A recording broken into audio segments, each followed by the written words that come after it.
Well, the man convicted nearly 20 years ago in the murders of a famous Japanese psychic and her son told the parole board he's innocent. He and his lawyers are asking the parole board to reduce his minimum sentence of 40 years behind bars. Keoki Kerr is here now with the story. He first broke last week, Thursday.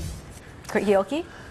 Thanks so much. Now, Raita Fukusaku's case got lots of news coverage in Hawaii and in Japan nearly 20 years ago because he was the first Japanese national to be extradited here and tried for murder.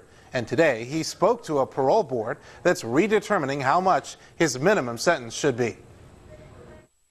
I don't like you think, I'm the no responsibility guy. Raita Fukusaku, now 47 years old, spoke to members of the Hawaii Paroling Authority today via video conference from Saguaro Prison in Arizona. This is what he looked like in his late 20s when he was convicted of killing famous Japanese fortune teller Tomi Fujita and her son, Goro, when prosecutors said his attempts to extort $20,000 from Mrs. Fujita failed. I didn't kill my friend and his mother.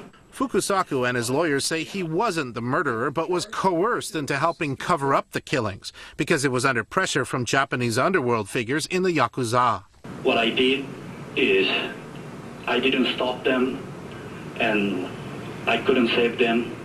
It's my responsibility than my mistake of my whole life. Every single day I think about them. In 1995, a Hawaii jury found him guilty of murder without deciding whether he was the principal killer or an accomplice. The record was not clear as to what the jury determined. The jury could not and was not presented with the ultimate question of whether Mr. Fukusaku shot anyone through the heart. Under the law, whether you're a principal or you're an accomplice, you are equally guilty and you get the same sentence. Deputy City Prosecutor Darrell Wong says Fukusaku's minimum sentence should remain at 40 years. That's 20 years for each murder count. Whether Mr.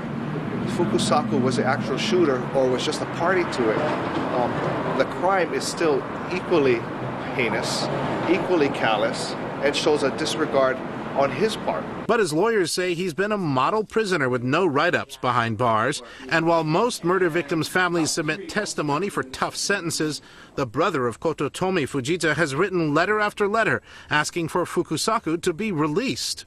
He believes that Raita Fukusaku was falsely convicted, that he was the fall guy for what he considers organized crime elements that executed his sister and his nephew. Now, Fukusaku's lawyers are asking the parole board to set a minimum sentence of 20 years for their client, which would allow him to be considered for parole within the next year. The parole board will make a decision within the next several weeks. Keoki Kerr, Hawaii News Now. All right, thank you, Keoki. An overnight incident on board a Horizon container ship.